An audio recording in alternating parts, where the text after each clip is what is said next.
अस्सलाम वालेकुम। आज जनाब नया साल जनवरी की हमारी आज 1 तारीख है 2026 की, और मैं आपको एक अपना स्टेम सेल बेबी अल्ट्रासाउंड में दिखाने लगी हूँ। जो लोग ये कहते हैं ना कि जी डॉक्टर साहबा इक्सी बेबी स्टेम सेल बेबी सिर्फ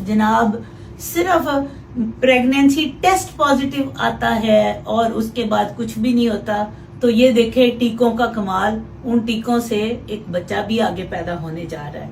ठीक है, इनका MR नंबर है 15816। ओके, इनके हस्बैंड का हमने स्टेम सेल किया था और उसके बाद इन्होंने कंसीव किया है।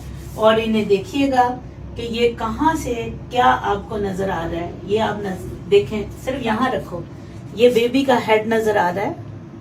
ठीक है, मैं आपको एक जिंदा सलामत बच्चा और इनका स्टेम सेल बेबी हुआ था। आप अस्मा बोल सकते हो ना? ठीक है अस्मा, आपको कब से पता था कि बेबी जो है वो आपके हस्बैंड के 0 स्पर्म है? हाँ, 4 साल से। जो मैंने MR नंबर दिया है ना, वो आप ध्यान रखें, उसको कोई भी इदारा चैलेंज कर सकता है। ये मेरा वो पेशेंट नहीं है जो मैंने किसी को एक्टर को लिटा दिया हो और वो एक्ट्रेस के किसी भी आम बच्चे को लिटा के मैं कह रही होंगी।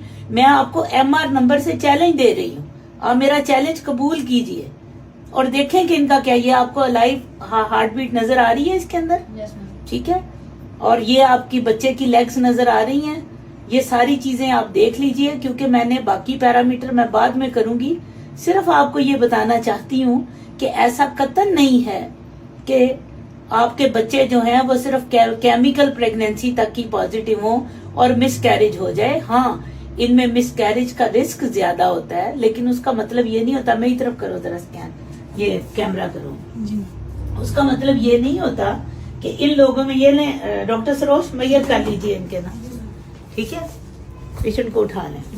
अच्छा, उसका मतलब ये नहीं होता कि ऐसे लोगों में आपको आगे प्रॉब्लम नहीं आएगी। जितने हाई रिस्क पेशेंट होंगे उनमें मिसकैरेजेस का चांस ज्यादा होता है। उनमें एम्ब्रियो इम्प्लांटेशन में अगर प्रॉब्लम आई है तो उसके अंदर इवन IUGR बच्चा छोटा होने का चांस होता है। रिस्क ज्यादा है क्योंकि आपने आर्टिफिशियल तरीके से इम्प्लांट किया IVF के बाद।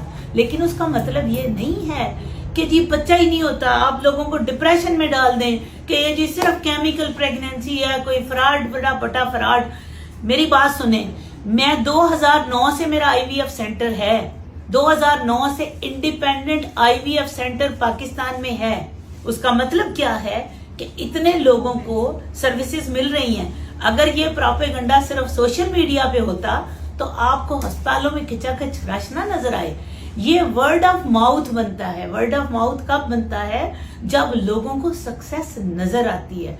जब लोगों को सक्सेस नजर आती है तो फिर जो मर्जी आप प्रोपेगेंडा करें, फिर आप उसको रोक नहीं सकते। खुश रहिए, फी अमान अल्लाह।